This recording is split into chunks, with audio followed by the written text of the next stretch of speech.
Hi, friends. Today I want to tell you a new story. I hope you enjoy it. I could still hear my family laughing as we got out of the car. The airport doors slid open, and I smelled fresh coffee while people rushed around. But I only cared about one thing: my dad holding the boarding passes. Our family trip was finally here. Or so I thought. James, grab the bags, my mom said while already pulling out her phone to take pictures. And don't lose your passport this time. I rolled my eyes and lifted my suitcase onto the trolley. I didn't reply. My little brother Daniel was too busy on his phone to notice me as I pushed through the crowd. We reached the check-in desk. My dad handed the tickets to the worker, smiling in a way I didn't quite understand. The woman typed quickly, then stopped and looked up at me. "Sir, I don't see your ticket in the system." I blinked. "What?" "It should be with my family's. We booked together." She checked again. "Sorry, but your ticket was canceled 2 days ago. There's no seat for you." My stomach dropped. "That can't be right. Please check again." My mom let out a laugh, and I turned to see her and Daniel smiling at their phones. My dad couldn't hold in his laughter. He slapped my back. "Looks like you're staying behind, son." "What?" My voice cracked. My phone buzzed. A message from Dad. "This flight's not for you. Take the train, loser." Daniel burst out laughing. "Dude, your face. This is gold." I stared at them shocked. This wasn't just a prank. They really canceled my ticket. I had worked late for months to help pay for this trip, and they planned this behind my back. "You're joking, right?" I whispered. Mom smirked. "We thought it'd be funny. You're always so serious." "You canceled my ticket for a joke." My fists tightened. "I paid for the trip. I covered the upgrades, hotel, and rental car." "Don't be so dramatic," Dad said, grabbing his bag. "You work nonstop anyway. Thought a little break at home might do you good." Anger built in my chest. They knew how much I needed this vacation. "I've been paying your bills, Daniel's school fees. You'll be fine." Daniel just mumbled something and went back to his phone. "Relax," I said, shaking my head. "You've got to be joking." But they weren't. My own family, people who were supposed to care, were leaving me behind like I didn't matter. They laughed as they walked toward security. Dad waved at me like it was no big deal. "See you in a week. Don't burn the house down." I stood there frozen, their laughter still ringing in my ears. My head was spinning. This wasn't some silly prank. It was cruel. It showed just how little they cared about me. Slowly, my shock turned into something cold and steady. Anger.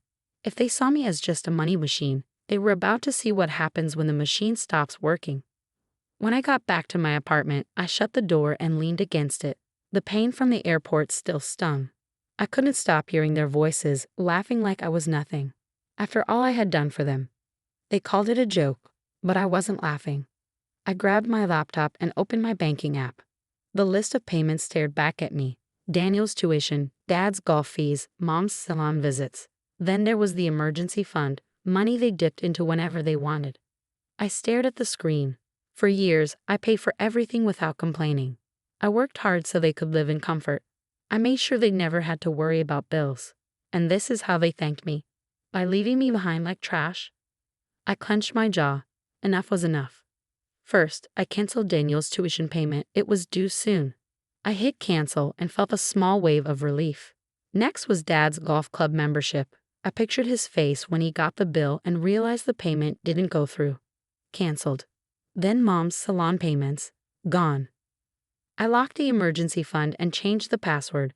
Just like that, years of giving were undone in 10 minutes. My phone buzzed. A message from Mom. "We just arrived. The beach is amazing. Hope you're not too upset, sweetie. It was just a little joke. Love you."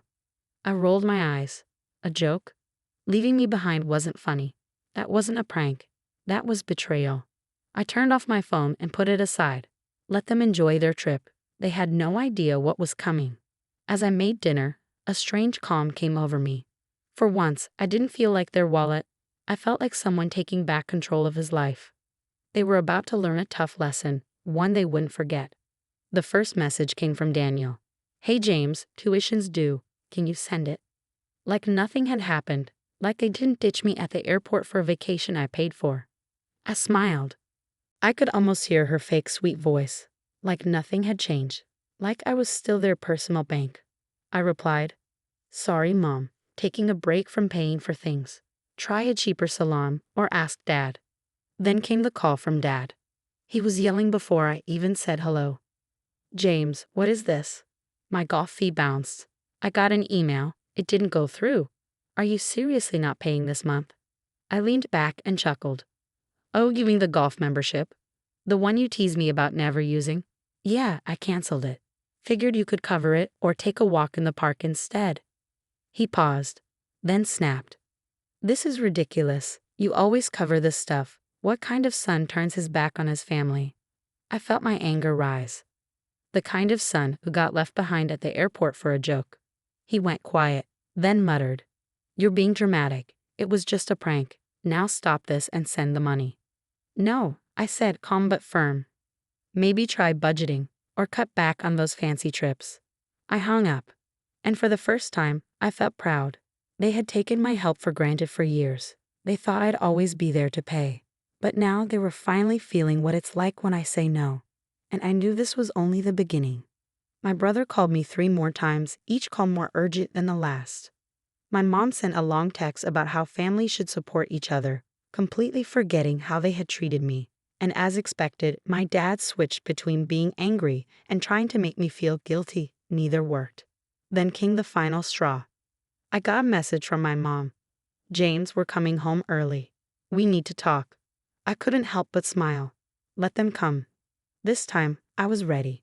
When my parents walked in, the mood in the room instantly changed. My dad threw his suitcase aside, clearly frustrated. My mom followed, still wearing her sunglasses even though her vacation glow had completely faded. They didn't say hello. Their faces said it all. How dare you? My dad growled, disbelief in his voice. You canceled everything, my golf club, your mom's salon, and Ben's tuition. I leaned back in my chair, arms crossed. Yeah, I did. Thought it was funny to leave me stranded at the airport? Well, I'm just returning the favor. My mom opened her mouth but didn't speak. Ben, my brother, stepped up, his usual arrogance replaced with panic. James, come on. My tuition's due. I can't get kicked out of school. I gave a cold laugh. Not my problem. Maybe you should have thought of that before playing your prank. My dad slammed his hand on the table. We're your family. We raised you. You owe us. I stood up and stared him down. No, I don't. You used my money, treated me like an ATM, and humiliated me. Now you're on your own. The room went quiet. Finally, my mom spoke, her voice shaking. It was just a joke, sweetie. I scoffed. And this is just a lesson. I grabbed my keys and headed for the door. As I reached it, I turned back. Good luck figuring it out, losers. Then I left, leaving them to deal with the mess they had caused.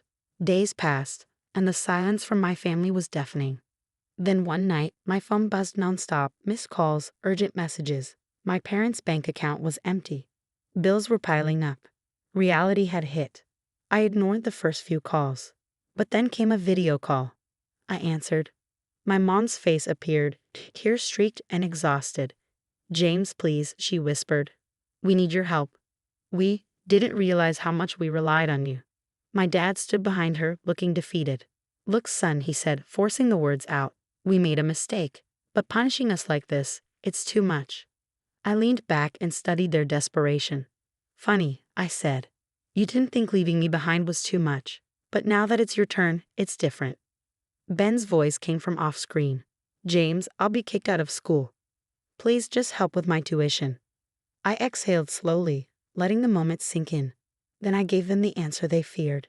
No. Their faces fell. My mom sobbed. My dad dropped his head. Ben cursed quietly. But I felt nothing. No guilt. No regret. Just peace. I'm done being used, I said. Figure it out yourselves.